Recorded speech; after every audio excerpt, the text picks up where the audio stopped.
I tend to be an open book, as my friends, there are several of them in the audience today. I tend to be an open book, and I don't remember a year of my life when I wasn't worried about this subject. I had a mother who was, for 30 years, cross-addicted to benzos. We're back to that, benzos and alcohol. And for many, many years, I spent 29 years of my life, my professional life at Maclean's magazine, I tried to sell them on this subject.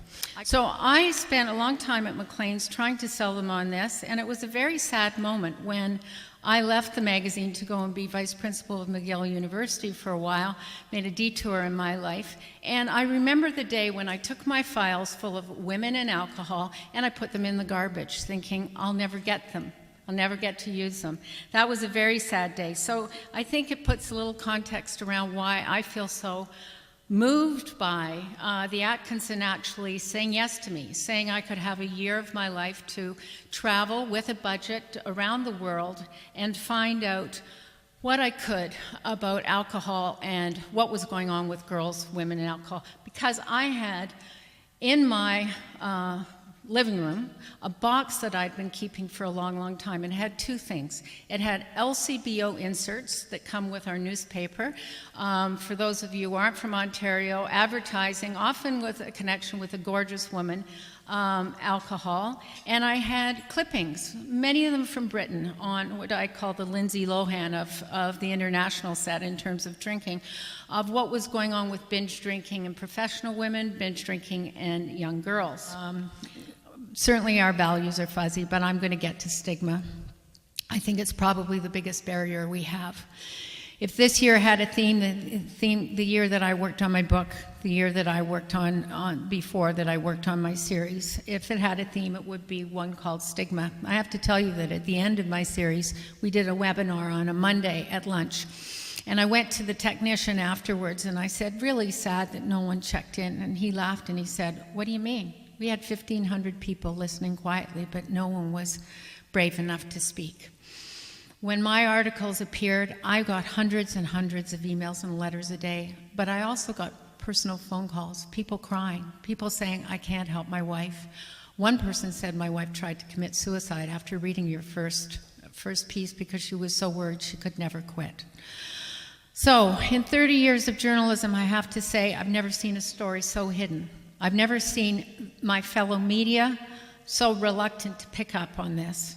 There's no overstating the bravery of the women who spoke to me.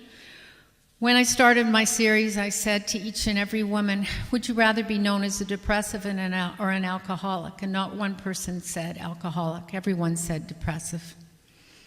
There's a time we didn't speak about cancer. There was a time when we didn't speak about suicide not so long ago. We need to mount an anti-stigma campaign with voices and stories, and I've challenged a series of individuals to come forward, but this is really tough.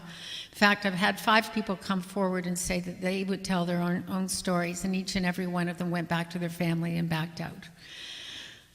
Mental health has had better advocacy, and we all know that, especially if you've been in Ontario in the past, or maybe any part of Canada in the past 5 years. The voices of those with alcohol issues are still silent. We've bought the fairy tale around the magic elixir of alcohol. We need to puncture the myth. There's something in the water. We've just started to take account. Take the coroner's report in Kingston after those 2 alcohol-related deaths at Queen's University. People died in other years on Canadian campuses. We were always aware of that. They just weren't reported. Take the reporting on the death at Acadia in Frosh Week 2 years ago. Those stories aren't new. What's new is they're getting told. On the other hand, there was a story that went viral a while ago, the one out of Britain that raised the questions about the safety of drinking in pregnancy. And there was little countering info in the public media. We need to get a report card. We need media partners. We need to break this out of the closet. Values plus evidence and a deep awareness of the politics in multiple jurisdictions in Canada. We need to open the dialogue on this. You could be forgiven if you were a little cynical about the press, but I hope you will look at me and look at what we've been able to do and say it can be otherwise. Look at the kind of coverage that Norman got for his terrific report card this week and say it could be otherwise. Ultimately, this is a public health issue, and it's begging for leadership. So I'm here to say that there will be a second annual National Roundtable on Girls, Women, and Alcohol. There will be work on stigma, and there will be work with Canadian campuses. I can promise to devote my energy to that. We need a comprehensive response to a public health crisis. We can do better, we deserve better, and with a convergence of voices, your voices, so much could be won. Thank you.